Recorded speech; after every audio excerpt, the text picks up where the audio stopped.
इस सरकार ने किसानों को धोखा दिया। वहीं बताओ नौजवान साथियों, आपके भविष्य के साथ इस सरकार ने खिलवाड़ की है कि नहीं की है? ये नौजवान जो मेहनत कर रहा है, तैयारी करता था, अपनी परीक्षा की तैयारी करता था, कोचिंग कर रहा था, सालों साल तैयारी की, लेकिन जब वो परीक्षा दे करके घर लौटा तो वो पता लगा उसे कि परीक्षा का पेपर लीक हो गया। वो निराश होकर घर बैठ गया। जिन नौजवानों ने अभी पुलिस भर्ती की नौकरी के लिए परीक्षा दी होगी, इस सरकार ने कहा कि हम लाखों लाख लोगों की परीक्षा करा लेंगे। हमारा नौजवान 2 दिन परीक्षा लिखा, लेकिन जब वो घर पहुंचा तो उसे पता लगा कि पेपर पहले ही लीक हो गया था।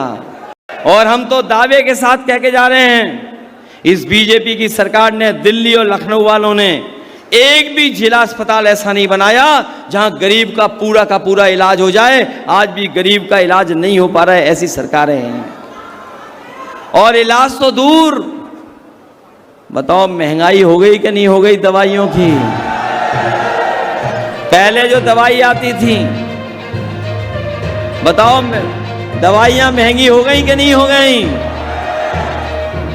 अगर बाजार में जाओगे और हिसाब किताब लगा लेना, 2014 के समय पर दवाई की कीमत क्या थी और आज दवाइयों की कीमत क्या है।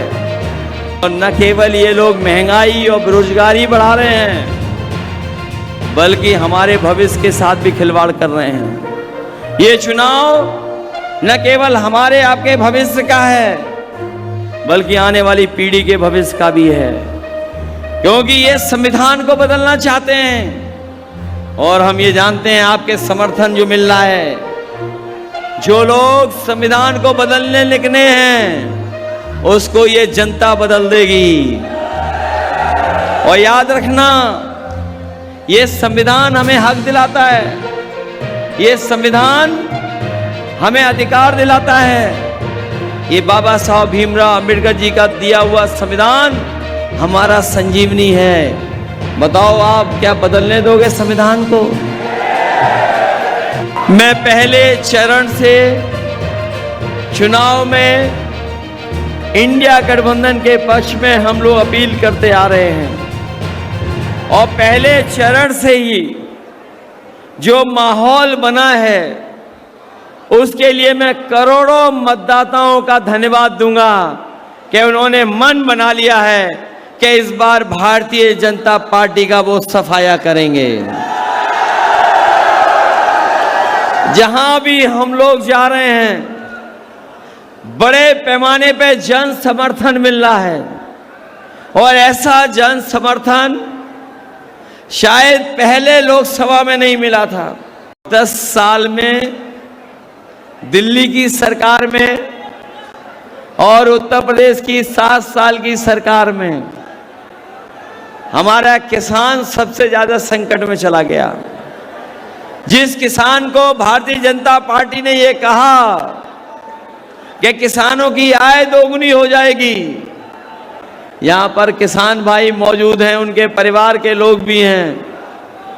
कोई बता दे कि किसी भी फसल की किसानों को आय दोगुनी मिल गई हो। इनके पास जवाब नौकरी का नहीं है। जितनी भी परीक्षाएं हुई उनके पेपर लीक हो गए।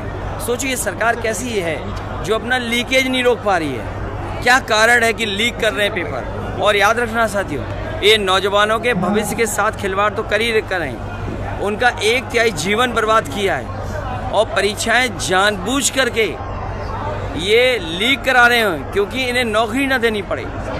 और जिन्होंने ये कहा कि डिफेंस कॉरिडोर बनेगा, इन्वेस्टमेंट आएगा, ये उन्नाव तो इंडस्ट्री का हब है। यहाँ तरह तरह की इंडस्ट्री है, जहाँ लेदर इंडस्ट्री है और अन्य इंडस्ट्री भी है। आपका बगल में कानपुर है, कौन सा नया इन्वेस्टमेंट आया ये बता दो। इन्होंने केवल बड़े बड़े लोगों की मदद की, लेकिन किसानों का कर्ज माफ़ क्यों नहीं किया? जो करोड़ों नौकरी देने का वादा था 2 करोड़ साल में, वो क्यों नहीं दे रहे? डीजल, पेट्रोल, बिजली का बिल महंगा, आपकी हर ज़रूरत चीज़ महंगी, लागत बढ़ गई, कोई भी सरकारी खरीद नहीं हो रही, और ये बाज़ार में जा रहा है गेहूँ, सरसों का भी MSP नहीं दे पा रहे हैं। तो ये सरकार कैसी है? बिना किसान के खुशहाल हुए हमारा देश विकसित नहीं हो सकता है।